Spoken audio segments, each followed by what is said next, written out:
Hello, and welcome to this episode of State Machine Corner. I'm Dr. Bruce Powell Douglas, Principal at A Priori Systems, and Senior Principal Agile System Engineer for the Meyer Corporation. Today's episode, Attack of the States, will talk about the basic state machine syntax for UML and SysML models. First of all, what's a state?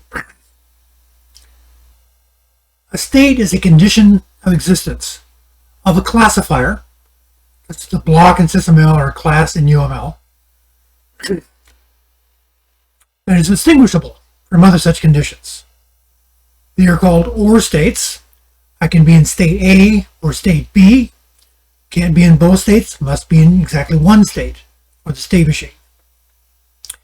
It persists for a significant period of time, that is, until an event of interest is received. So first and foremost, a state is a condition of existence of an object. A transition is response to that object to a received event, and it's state dependent. In state A, I might respond to event 1, but not event 2. In state 2, I might respond to both state event 1 and event 2. And in state 3, I might respond to neither of those events. When the object receives an event, it can take a transition, which moves its condition from one state to another state. Along the way, the object can execute actions. Actions are run-to-completion behaviors. And what that means is, the object will execute that action without interruption. If another event becomes ready to run, is received by that object, the response to that event must be delayed until the completion of this action. This leads to what we call a state machine execution step. When I'm in state A and I transition to state B, there can be exit actions, transition actions, and entry actions, all executed along the way. That entire transition set of actions runs to completion and may not be interrupted by incoming events. In UML and SysML, there are many places you can put actions.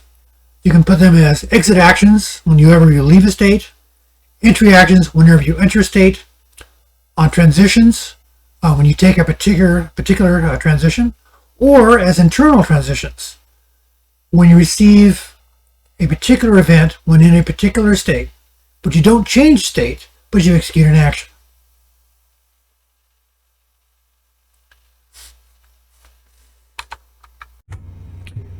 Let's see what this looks like in Rhapsody.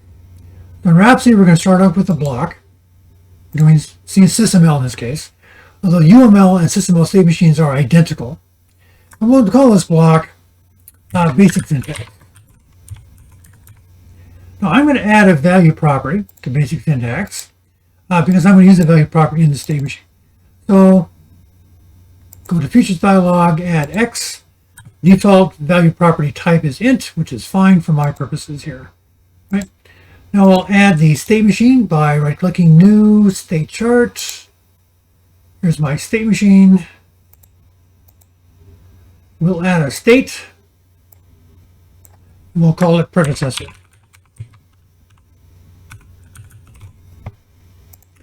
Now, whenever I have more than one state, as I'm going to have shortly, I need to identify where do I start. I do that with a default transition, and I'm going to add an action here. So the syntax for adding an action is a slash followed by the action statement. In this case, I'm going to set X to the value 0. Now I can add some actions. So in the Features dialog, I can add action on entry. Well, I'm going to use C++ syntax, in C++, and I want to print out, I'm going to do an entry action.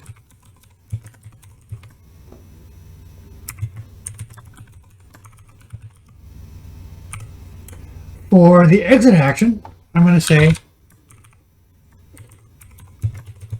exit action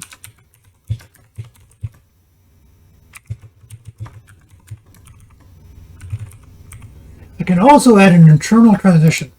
An internal transition is taken when the object is in a particular state that has a defined internal transition. It receives that event. It's going to execute the action but not change state. So I can do that as well. I will do that here. I will add the trigger. So I have to add a new trigger. The event doesn't exist, so I'll add a new trigger. And see the event 6 was added. I can now edit it to add the action I want. And the action I want is going to be print out internal, whoops, quote, internal transition.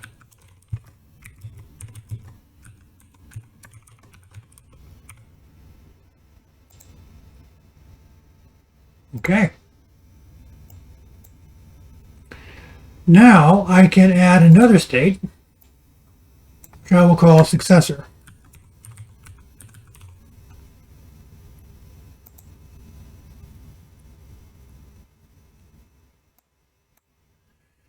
And a transition between those. There are 3 fields of interest in a transition. The first of these is called event trigger. That's the event that triggers the transition. It's optional. If there is no event trigger, the transition fires as soon as you're in the state, which is as soon as you've completed the interactions. So in this case, I'll enter EV1. That'll create an event, EV1, that'll cause this to happen. So then I will add a square bracket for my guard, and the guard I'm going to use is x equals 0. So square bracket indicate a guard. A guard is a Boolean condition, returns true or false. The semantics are that if the event occurs and the guard is true, then the transition is taken and actions are executed. If the event occurs and the guard is false, then the event is thrown away and no actions, including the exit actions and the transition actions, are taken. So no actions are taken in that case. And then we'll add slash followed by the action list. In this case, we're just going to print out the transition action.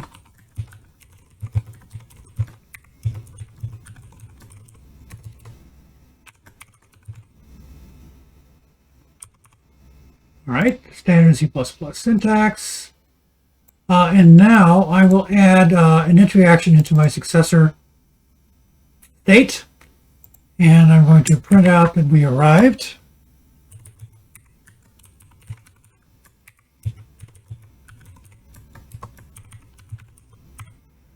Right, so now we can think about running this. Right. To do that, in Rhapsody, I need to have a component. So I'm going to create a component, and this component will in fact generate C++ out of the model compiler, run the associated source code compiler and linker, and then run the application. So under extensions, I'm going to add a component, and I'm just using the default names for this purpose. Normally I would rename my component and my configurations. The configuration controls the peculiarities of a particular instance of the executional program that you're creating. So in initialization, we want to create an instance of basic syntax, so it has some place to run. And I want to set up the parameters for code generation. Instrumentation mode I want to set to be animation, so that it can talk back to Rhapsody, so I can debug and visualize the execution in Rhapsody. And I'm going to use the Cygwin compiler, Cygwin C++ in this case. So now let's do GMR, generate, make, run, and invoke that component to build up the application. So down below we see it running the model compiler. Now it's running the source code compiler, compiling the code. Then it'll run the linker, again automatically, and then it'll run the application. Now when the application runs, my virus checker is going to go berserk because it doesn't trust things, and it'll take a minute to scan the application and say it's okay, and then this will disappear. And then we can run the actual application. Cool. All right, Close that. Move this a little bit out of the way. And now I can run the application. So if I look under blocks, we see that there is a place now for instances that didn't exist before. And I've got this instrumentation control panel for controlling my execution. So the generated application is paused, waiting for me to start it up. I'll click on the Go button to do that. And we see in the output window, exit entry action. So it executed the entry action. So I would like to visualize the execution of that state machine. So I can go to instances now, and I can right click and open up the instance state chart. And it shows me with color coding the currently active state. There we go. I can also look at its properties, for example, the value properties. Go to features, and I can see that currently the value of x is 0. I can keep that around if I want, although we don't actually modify 0. So, but nevertheless, we can use that for debugging. And now I can insert the event EV1 to cause this transition. So see, we've got entry action is printed out here. We're currently paused in this state, waiting for an event of interest. Using the event generator, I will now enter the event. The event, I want the event, well, let's do the internal transition, event 6, and generate. And we see it did that. And we see internal transition is executed. And now we can generate the EV1, and we can transition off to the new state. And we see we did the exit action, transition action, and the entry action. Groovy. All right, so let's go ahead and stop this application, and let's do this very same thing in Cameo. So in Cameo, I'm going to create a block, and we're going to call it basics of data.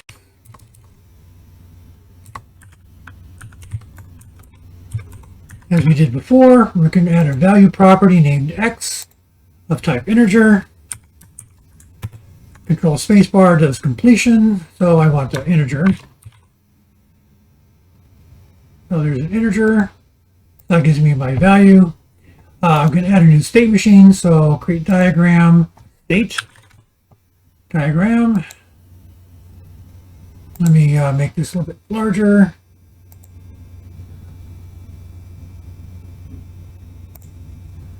We named the state 1 before, so that's fine. So let's add our action here. So I can just do slash x equals 0. We can add our entry and exit actions and internal transitions. So for the entry action, I'm going to create an opaque behavior. This is the entry action section, an opaque behavior. And I previously set my default to have the language groovy rather than English.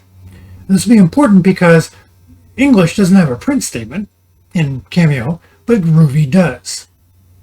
So print entry action in this case. Similarly, for the exit action, I'm going to add an opaque behavior, and I'm going to specify my action as print exit action. All right. Now, we don't see internal transitions here, but we see it over here. So let me add an internal transition. So I'm going to create one, and I want a signal event. So it's going to be a signal event as the trigger type. And now if I look at signal, click on signal, I need to create a new signal. So let's do that. Click on the ellipsis, brings this up. Click on the package where I want it to exist. See, I'm in creation mode. I can now create an event. And I'm going to call this event EV internal. Click on close. Oh, it already exists. That's fine. So it's going to be this one. All right. So here we got EV internal. And now we want to have an effect. What do we want it to do? Well, we want it to print out that it was executed. So I'm going to add another opaque behavior. So here's my body and language. And I'm going to add print internal transition. Okay. So let me resize this just a little bit. All right. So let me now add my new transition. The thing nice about Cameo is I can just drag the transition and create a state at the other end. And let's name that successor. And let me zoom to fit. So, as before, we're going to add our transition. Now, there's a defect in the Cameo tool. If I type it in like I did in Rhapsody, the parser will fail. It will incorrectly name the transition and not define the signal in the guard properly. So I'm just going to name the transition event, and I'll add the other information in the specification dialog. So in this case, we want an EV1. Cool. And we will then go to our specification for our transition. We will add our guard. So here's guard. And the guard we want is x equals 0. Now, I don't type in the square brackets. Square brackets denote the guard on the diagram, but they're not actually part of the guard. So I don't enter them in the specification dialog. And then I want to specify my action. So my action will again be an opaque behavior. And the language will be just print. This will be transition action. And finally, we want to add an entry action like we did in Rhapsody for the successor state. So we have add an opaque behavior, and we're just going to print arrived.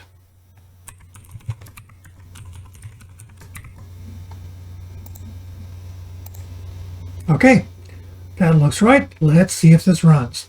So we can right click on white space and we can run the simulation toolkit. The simulation toolkit will run. Now when I run this, I want to run with context.